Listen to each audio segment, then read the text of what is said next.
the first 20 minutes of the movie follows Gene Hackman before he strikes it rich. And it's like the 1920s in like the absolute frozen tundra of Alaska. And contrast that with most of this movie takes place on a tropical island in the Bahamas. But I mean, like in the imagery that we see in the opening 20 minutes is the imagery of alchemy. Like we see fire, water, earth, and hear the wind quite a bit. But the first thing we see in the movie is Hackman is fighting with a man and a woman in over like a tent in the middle of nowhere in like the frozen wastelands of Alaska, and he screams at them, "I don't need partners," and he says over and over again what becomes his mantra in this movie that is repeated over and over again, which is, "I never earned a nickel from another man's sweat." Yeah, and it's used magnificently, and actually it really like explodes at you from the opening credits. It's like the first 2 seconds there's like a woman screaming murder, and like Gene Hackman and this guy are like fighting over a knife, and just because this guy's like, "No, we'll split it 50-50," and Gene Hackman's like, "Fuck you." I think the first thing you see in the movie is like gold dust flickering in total darkness, like almost like stars in our universe. And then you see the planet Earth itself, and it's imagery that's returned to over and over again in the suicide that we see very early in the movie, and like the sort of the swirl of gold dust, snow, fireworks. It's just these kind of like motes of dust like cast in a light beam flickering around, and it has this, like as you said, acid casualty, really psychedelic quality to his movies that that elevates like, oh, this is about like some crusty gold prospector or whatever. It's like, no, the first 20 minutes of this movie are just like a tableau of like heaven, earth, alchemy, and like man in the universe, basically. The elements, Kabbalah, it's like crazy. So after delineating his policy on partners, he sort of stumbles into this like ramshackle ghost town, and we're treated to immediately, almost the first part of this movie, one of the most unforgettable and disturbing images I think I've ever seen in a movie, which is that he comes across, it's like this freezing fucking town, and in front of the claims office, he sees this man with this like frozen, haunted smile on his face, and he's barefoot. His just bare feet are out, and he's just smiling the look of death, and he just looks at him, and he goes like, "What are you smiling about?" And he says, "The end." And then he just takes out a gun, sticks it in his mouth, and blows the top of his head off. To describe it that way really doesn't do justice to the way Roeg does this. You see, like you really top have to of this see guy's it. skull fly off, and it's like in the match same cuts. There's so many awesome match cuts in this movie. Like they match cut that with like fireworks exploding and like more gold dust scattering, and then the blood like spraying all over the wall behind him. And it's really insane. And then, like as he sees that rather disturbing scene, he sort of like trudges off elsewhere. And then Roeg shows it to you again. You see it twice. He just like, in case you didn't get it the first time, I'm going to give you another shot of fireworks exploding as the top of this guy's skull shoots off like a frisbee.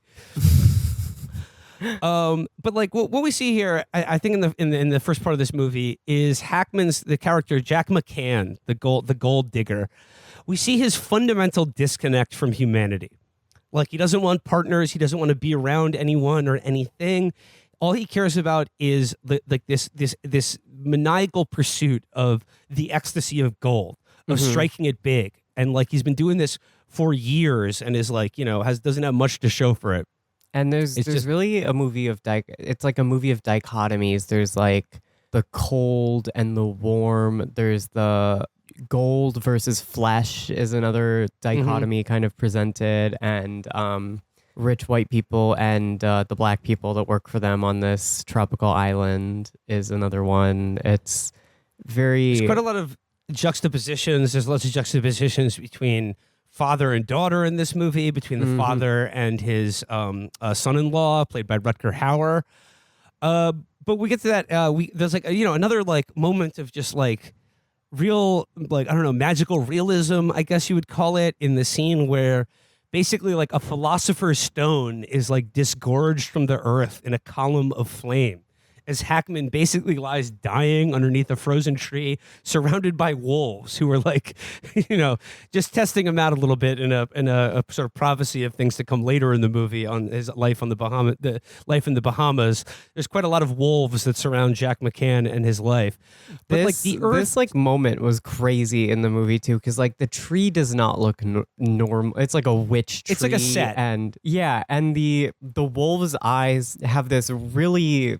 I don't know how they did this or if they just used real wolves that were actually starving, but the wolves, like, there's a look in their eyes that is really horrifying. Yeah. It's just Gene Hackman making eye contact with them. And I was just like, I was genuinely concerned for him. I was like, fuck. But like, it's this mythic moment of like the earth disgorging this pale stone that he keeps with him for the rest of the movie that is like, evidence of either his being favored or like cursed in some way, because like that's like what sort of like opens things up for him is like this sort of divine intervention of this stone, this talisman, which like orders his life and sets it on a completely different path. He then trudges into a frozen brothel. Like he's like an icicle, and he just walks into a brothel, and he has like a prior relationship with sort of like the madam turned fortune teller, and she tells him that like the stone was given to you. It's your destiny.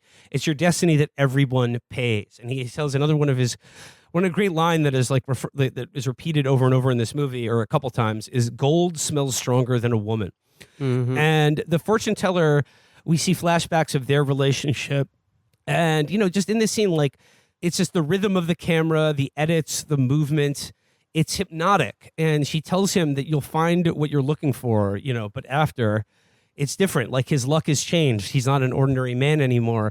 And she tells him like, between us, there used to just be like your cock, my pussy.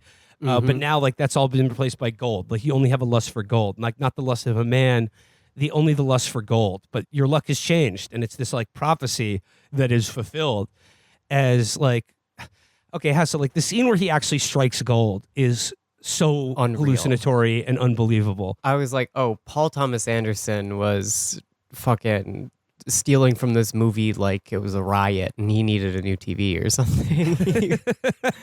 Literally, like the entire sequence of Daniel Plainview finding oil is just pretty much lifted from this, except it's a lot more hallucinogenic and visually insane in this. And it's just like, it also reminded me of the elevator scene from The Shining.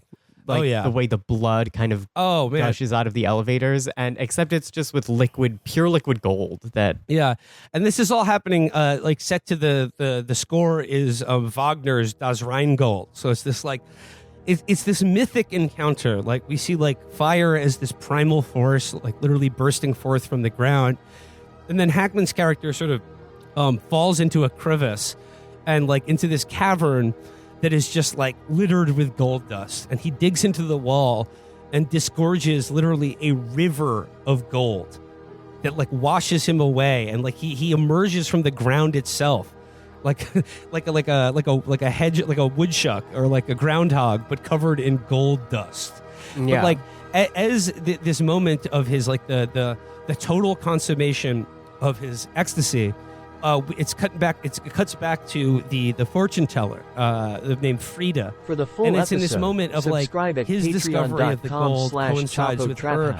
He kind of almost orgasmic and like last gasps of her life, and it's almost like that like for the prophecy to be fulfilled, that like his love for women or his love for other human beings has to literally die. Mm-hmm. And there's the moment when he finally fully emerges from the ground and looks back at the gold. For the full episode, subscribe at Gene patreon.com/Chapo Trap House. Hackman was born to play like a prospector who struck gold. He really has that quality to him. Hackman should have said the line "consarn it" in this movie. Yeah. This dadgum gold. So he strikes it super rich. And he returned For the to full his episode, in time subscribe at to film patreon.com/Chapo Trap House. Trap